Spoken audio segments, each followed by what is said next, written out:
السلام عليكم، ان شاء الله كامل تكونوا بخير وتكونوا في صحه جيده. اليوم ان شاء الله جبت لكم فطيره بلا بات فيتي، يعني بالدجاج، تجي ما شاء الله اقتصاديه تانيك.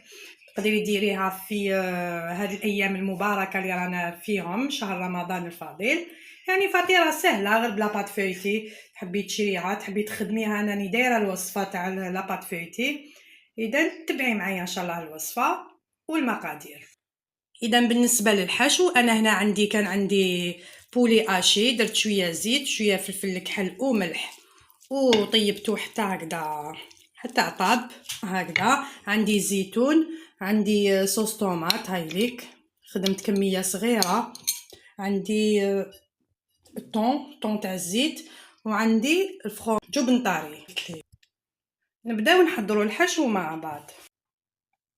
اذا هنا بالنسبه للحشو، في ريسيبيون عندي هذاك البولي اللي كنت قليته مع شويه فلفل الكحل، الزيت والملح، هذا وش فيه نفرغه كامل.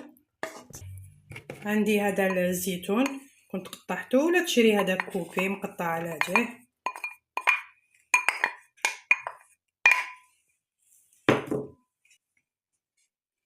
عندي طون وشوا كيما تحبي الطون، تحبي ديري تاع الزيت، تحبي ديري تاع طوماطيش. هنا عندي جبن طاري هكذا، راح يعطي لها بنه. ديري 2 ملاعق كبار. نخلطوا كامل هاد المقادير مليح. هنا الدور تاع الفرomاج راح يحكم لك هذاك الحشو هكذا. اذا بالنسبه للعجينه، هنا عندي لاباط فيتي، انا هذه يعني كنت خادمتها. اللي تحب الوصفه راهي في القناه. راح ندير على حساب سنيوه، ندي كميه نقسمها هكذا على 2 باش ندير تقريبا 2 خبزات. بسم الله.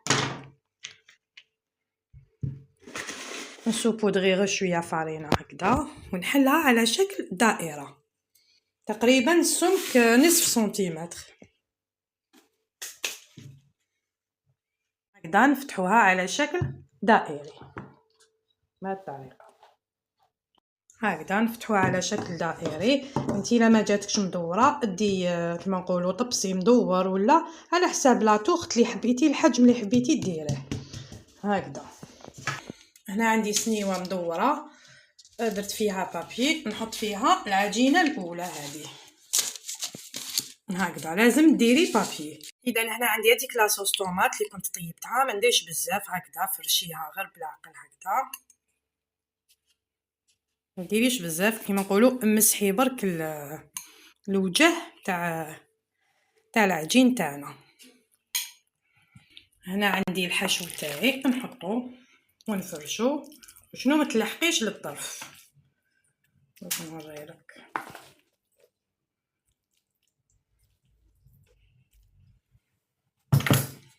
هكذا هكذا، ونوزعوه كامل على العجين. يعني ان توخت بنينه، تجي هايله خفيفه تاع شهر رمضان. اذا وهنايا عندي فرomاج هكذا غابي، شرينا وهي مليحه للذوب. تاني كنديروه كامل على الوجه هكذا ونوزعيه. ودوكا نروحو نحلو العجينه الثانيه. عندي العجينه الثانيه، نروح نفتحها بنفس الطريقه تاع الاولى. هنايا هايليك فتحناها، هنا هايليك زاد فتحتها دائريه، نحطها فوق هذه، نحطها من الفوق هكذا ونغلق بهذه الطريقه هكذا. رفدي العجينه اللي من تحت وقرصي هكذا بهذه الطريقه، ان شاء الله يتبان لك.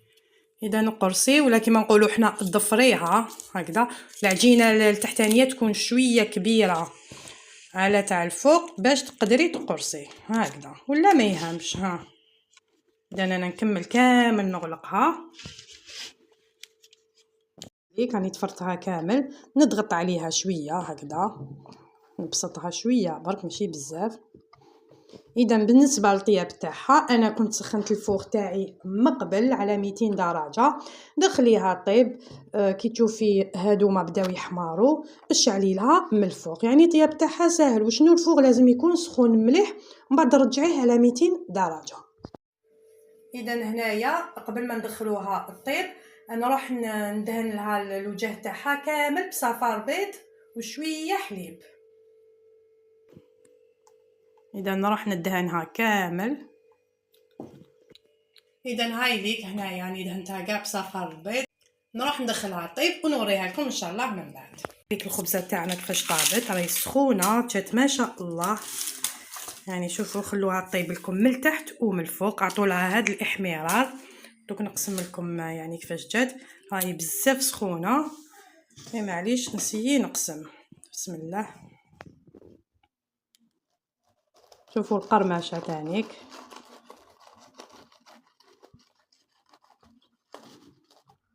هي خليها حتى تبرد وقسميها. معليش انا حبيت نوريكم قطعه. بسم الله. كيفاش جات، شوفوا الفرمات كيفاش دايب، تجي ما شاء الله. لكم راهي يعني سخونه. شوفوا كيفاش طايبه من التحت. جربيها في هذا رمضان ان شاء الله. سمعي قرمشه تانيك. دوك نقسمها لك شوفي كيفاش جات. قلت